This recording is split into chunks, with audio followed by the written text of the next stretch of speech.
Alright guys, right now is March 4th, 12:40 a.m. I'm not working tomorrow, so I decided to work on this controller. So now, I think 2 days ago I recorded that it was a failure. Well, I fixed it now. I'm sorry that I did it off camera. It would have been really hard to record because working that circuit board, I mean, I don't have the right equipment to like have a camera right up there and for me to be able to see and work around it at the same time. So, so I pulled up Steam. So let me see if I get a little closer shot. So there's Steam right there, right? So you'll see that the left joystick was always good. Okay. Hold on. Maybe I have to get a little bit closer. There we go. Okay. All right. Let's do it this way. Okay. So right here. So the right joystick was the one that had the drift. Now you'll see that it's right in the middle now. Okay. So the left one, right, left, right, up, down, making this. Oh, sorry. Let me just show you. Up, down, left, right, and making a circle. Okay, you see that, right? Now the left one, I mean the right joystick, left, right, up, down, and circle.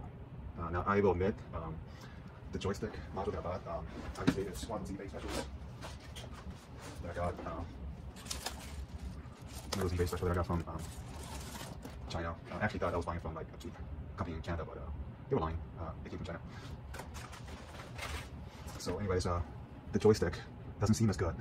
That's the OEM, so you know that sucks. But because right here, you'll see if I move it to the left, now that's all the way right. If I let go a little bit, you know, you can see how it goes. Now for this one, if I go all the way to the right and let go, like you'll see that it's not as consistent. Like I would have to move it back a lot more before it gets inside the circle again.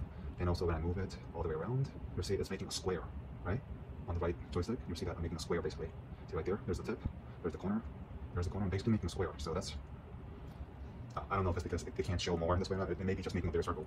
But on the OEM joystick, if I move it around, you know, it's just going outside of the circle. Okay, on this one, it goes further out. So I don't think that's gonna work out that well. But at least I have gained the skill to replace the joystick module. The first time I messed it up real bad, so I bought all the right equipment to fix it. Now that I have experience, I won't mess it up, and I will actually do it correctly the first time around. And if I have OEM quality module, then it could be just as good. So there you go. I mean, I did this without any experience whatsoever. So if I could do it, anyone can, really. As long as you buy the right equipment and have the patience, anyone can do it.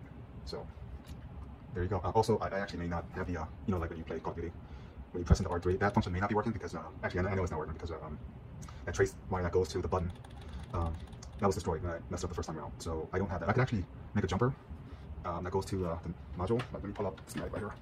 So right here, so this is my board, JDM-055. That's the latest version as far as I know. So like right here, you see this area right here? That's messed up on my board. Like the tracer right here was destroyed right up to about here.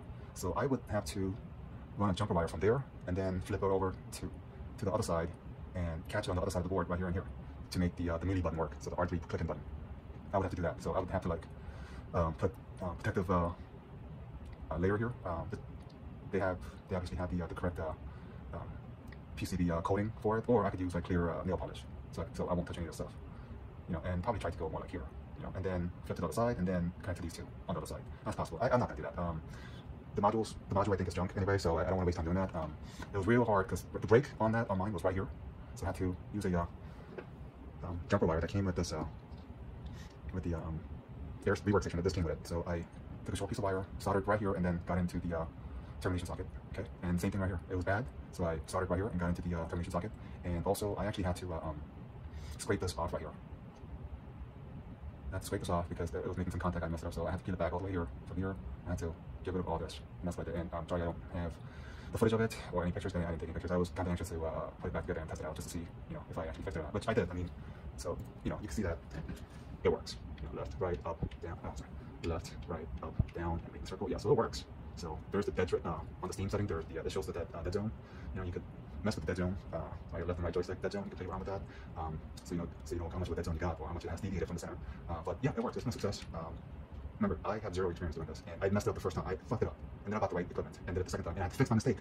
And it took me like hours. I got off for work and you know, eat some food and stuff, and then I started working on this. So it took me hours already. But success. Have a good day.